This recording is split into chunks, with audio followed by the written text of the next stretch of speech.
நமது மாடித் தோட்டத்திற்கு உங்களை அன்புடன் வரவேற்கின்றோம். நம்ம பச்சை தண்டு கீரை தாங்க விதைக்க போட்டிருந்தோம்.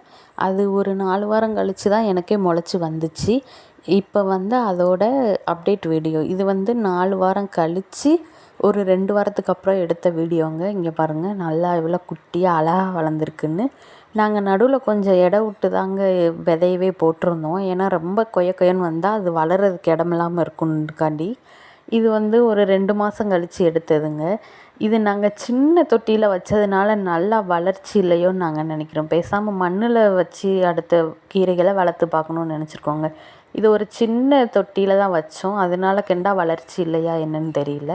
ஒரு சின்ன பாக்கெட்டில் தாங்க இதோட விதைகள் இருந்துச்சு. அதில் பாதி விதைகள் மட்டும்தான் நம்ம அறுவடைக்காண்டி போட்டோம். இன்னும் மீதி விதைகள் இருக்குது. இதை நல்லா விளைய வச்சு அறுவடை பண்ணிவிட்டு அந்த மீதி விதைகளையும் போட்டுக்கலாங்க. இந்த வீடியோ உங்களுக்கு ரொம்ப பிடிச்சிருந்துச்சுன்னா மறக்காமல் லைக் பண்ணிக்கோங்க.